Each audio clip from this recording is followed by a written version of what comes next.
Compte rendu de la 5e réunion ordinaire du Conseil des ministres. Le président de la République, chef de l'État, son Excellence Félix-Antoine Tshisekedi Tshilombo, a présidé ce vendredi 11 octobre 2019 à l'immeuble du gouvernement la 5e réunion du Conseil des ministres. 5 points figuraient à l'ordre du jour, à savoir 1. Communication de son Excellence Monsieur le Président de la République. 2. Point d'information. 3. Approbation d'un relevé des décisions du Conseil des ministres. 4. Examen et adoption des dossiers. 5. Examen et adoption des textes. De la communication de son Excellence Monsieur le Président de la République.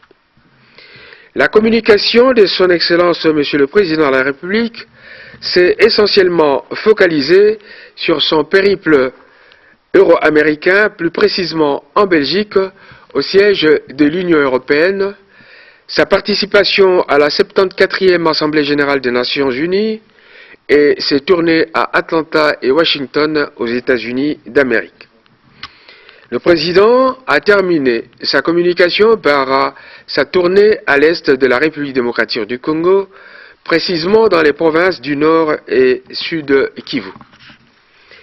Avant d'entrer dans le vif de sa communication, le président de la République a informé les membres du gouvernement du crash de l'avion de type Antonov transportant du matériel logistique de la présidence dans lequel se trouvaient 7 compatriotes au service de la nation.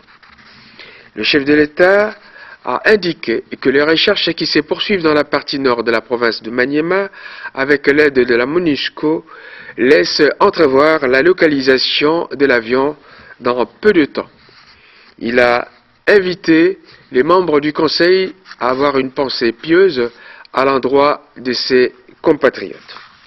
S'agissant de sa visite en Europe et aux États-Unis d'Amérique, le président de la République a fait part aux membres du gouvernement de ces rencontres fructueuses assorties de la signature des mémorandats avec des officiels belges.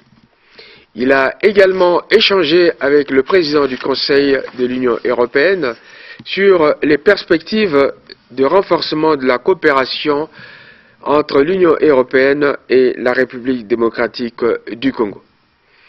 Avant de s'envoler pour New York, le président de la République a rencontré les milieux d'affaires belges sur les possibilités d'investissement qu'offre notre pays dans le cadre du nouveau climat des affaires qu'il a impulsé. Le président de la République a profité de son séjour pour échanger avec ses compatriotes congolais, venus nombreux, et ceux de tous les coins de l'Europe, sur sa vision d'un Congo qui a besoin des intelligences de tous ses fils et filles. En marge de l'Assemblée générale des Nations unies, le président de la République a participé à 3 grandes rencontres sur des questions qui intéressent notre pays, notamment la sécurité à l'est de la République démocratique du Congo et les questions environnementales. À Atlanta, en route pour Washington, le président de la République a visité le centre de recherche sur les maladies tropicales, et ce sur invitation des responsables de cette institution qui sont prêts à venir partager leur expérience avec les Congolais en République démocratique du Congo. À Washington, outre le ministre d'État en charge des ressources hydrauliques et électricité, le ministre des Finances et celui de l'Environnement, le président de la République s'est fait accompagner de gouverneurs des provinces de l'Ituri, du Nord Kivu, du Sud Kivu, du Kasaï central et du Kasaï. Le président de la République a échangé avec le président de la Banque mondiale sur la possibilité de la relance des programmes avec cette institution financière, sur son appui sur les différents projets intéressant la République démocratique du Congo. En attendant la relance de ces programmes, le président de la République a accueilli avec satisfaction la décision de la Banque mondiale d'octroyer un appui budgétaire d'1,5 milliard de dollars américains reparti sur 3 ans, tout en remerciant la Banque mondiale Le président de la République a exhorté les membres du gouvernement à mobiliser des ressources internes pour répondre aux préoccupations de la population. Pour ce qui est de son déplacement à l'est du pays, le président de la République a procédé à l'inauguration de la station de recherche de l'Institut international de l'agriculture tropicale de Kalambo le mardi 8 octobre 2019. Il faut souligner que ce centre est le deuxième en Afrique après celui d'Ibadan au Nigeria. Avant de rejoindre Béni, le président de la République a présidé une réunion du Conseil de sécurité élargie aux 5 gouverneurs de province, à savoir l'Ituri, le Nord Kivu, le Sud Kivu, le Maniema et le Tanganyika.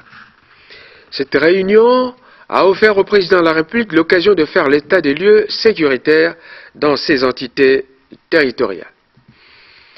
Il a beaucoup apprécié les propositions et solutions émises par les gouverneurs de province en vue d'éradiquer la sécurité dans cette partie du territoire national. À l'étape de Béni, en présence du vice-premier ministre, ministre de l'Intérieur, Sécurité et Affaires coutumières, du ministre de la Défense nationale, du gouverneur du Nord Kivu, du chef d'état-major général des forces armées de la République démocratique du Congo, du sous-chef d'état-major général chargé des renseignements et du commandant zone avec son équipe, le président de la République a suivi avec intérêt les dispositifs sécuritaires renforcés mis en place pour lancer un assaut final contre les groupes armés nationaux et étrangers en vue du rétablissement de la paix totale dans le Grand Nord. Le président de la République a pris bonne note de l'exécution des mesures qu'il a prises lors de sa dernière tournée à Béni concernant le relèvement de tous les commandements de cette zone ainsi que du renforcement des troupes, lesquelles sont passées de 11 000 à 21 000 soldats bien équipés et moralement aguerris. Le président de la République prendra sa décision du déclenchement de l'offensive militaire dans les jours qui viennent. Avant d'aller compatir avec la population de Béni dans un meeting populaire, le président de la République a reçu le bureau du centre des ripostes d'Ebola. Les résultats constatés dans la lutte contre cette épidémie sont très réconfortants. En effet, en ce qui concerne le Nord Kivu, le bureau technique a souligné qu'aucun cas d'Ebola n'a été détecté. Cette épidémie reste contenue dans le territoire de Mambasa et Komanda dans la province de l'Ituri. Des dispositions utiles ont été prises pour stopper la propagation de cette épidémie et son éradication dans les 2 territoires précités. Tout en félicitant l'équipe du Dr Muyembe pour le travail abattu, le président de la République a invité tout le monde à la vigilance, au renforcement de points de contrôle et au signalement de tout cas suspect pour que le vaccin du Dr Muyembe lui soit administré immédiatement. Après cette communication, le Premier ministre a présenté au nom du gouvernement ses félicitations au président de la République pour les résultats de la mission effectuée en Belgique et aux États-Unis d'Amérique, avec l'espoir que ces contacts vont certainement se traduire par des retombées des ressources extérieures pour conforter le budget. Pour le Premier ministre, les échanges positifs qu'il a eus avec la délégation de la Banque mondiale et le Fonds monétaire international étaient les résultats des contacts positifs que le président de la République a eus aux États-Unis d'Amérique. Point 2, point d'information. Concernant le vice-premier ministre, ministre de l'Intérieur, Sécurité et Affaires coutumières, de l'État et de l'administration du territoire.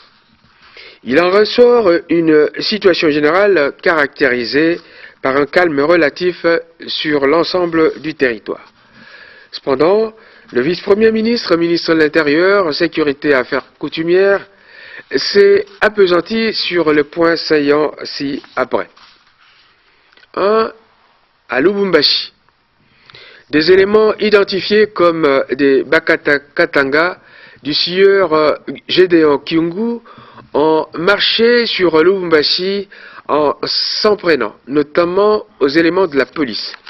On dénombre quelques morts. À Kinshasa, une marche de jeunes de l'UDPS, mécontents du crash de l'avion Antonov, a dégénéré. Ceux-ci se sont attaqués au siège du PPRD en causant des dégâts matériels importants. On note également le cri de cœur d'une frange de la population de Kinshasa due à l'avancement des têtes d'érosion à l'issue des dernières pluies diluviennes. Sur le plan sécuritaire, le Conseil a suivi les explications du vice-premier ministre sur la problématique de prise en charge de miliciens qui se rendent et de démobiliser dans le Haut-Katanga, ainsi que l'activisme de Maï Maï dans la province du Maniema. 2. Ministère de la Défense nationale et des anciens combattants. Situation sécuritaire. La situation générale demeure relativement calme sur l'ensemble du territoire, mais quelques cas d'insécurité sont signalés à l'est du pays. Toutefois, l'engagement des FARDC de traquer l'ennemi se poursuit inlassablement. S'agissant du crash de l'avion Antonov, selon les dernières nouvelles obtenues de la MONUSCO, l'épave se trouverait à Kasese dans le territoire de Punya, province du Maniema. Le gouvernement remercie la MONUSCO pour sa collaboration. 3. Ministère d'État, ministère de l'enseignement primaire, secondaire et technique. Rapport de la commission interministérielle spéciale sur les conséquences de la mise en œuvre de la gratuité de l'enseignement de base. Après l'exposé du ministre d'État, ministre de l'enseignement primaire, secondaire et technique, sur l'impact de la mise en œuvre de la gratuité de l'enseignement de base, le Conseil a noté avec satisfaction l'exécution du premier palier à travers la paye de salaire des enseignants. Toutes les questions qui surgiront seront prises en compte en vue d'une solution idoine, notamment le fonctionnement des écoles et le surpeuplement. Le Conseil des ministres tient à informer l'opinion que cette mesure de gratuité est irréversible et tous les moyens seront mis en marche pour sa pérennisation. 4 ministres des Mines. Rapport de la commission interministérielle ad hoc sur les mesures urgentes à prendre pour la sauvegarde du marché du cobalt. Prenant la parole, le ministre a fait rapport au Conseil des conclusions de la commission interministérielle ad hoc mise en place pour finaliser les dossiers des mesures d'urgence à prendre pour la sauvegarde du marché du cobalt. Il vous souviendra qu'au cours de la réunion du 4 octobre, le ministre des Mines a proposé une série de mesures destinées à sauvegarder le marché des matières premières. Une commission interministérielle a été instituée à cet effet en vue d'enrichir le projet présenté par le ministre des Mines. Après examen du rapport de la commission interministérielle ad hoc, le Conseil des ministres a invité le ministre des Mines à prendre des mesures d'application. 3. Approbation d'un relevé des décisions du Conseil des ministres. Les décisions du Conseil des ministres du 4 octobre ont été approuvées. 4. Examen et adoption des dossiers. Ministère d'État, ministère des hydrocarbures. Il s'agit ici de la note d'information sur l'évolution du projet d'exploitation du gaz méthane du lac Kivu en vue de la production de l'électricité dans le bloc Goma. La note d'information sur l'évolution du projet d'exploitation du gaz méthane du lac Kivu n'a pas été examinée à la suite de son retrait par son initiateur pour approfondissement. 2. Du ministre de la fonction publique. Il s'agit du rapport de la commission interministérielle ad hoc sur le paiement du solde de $25 en faveur des agents et fonctionnaires de l'État en octobre 2019, conformément au protocole d'accord signé entre l'INAP et le gouvernement en 2018.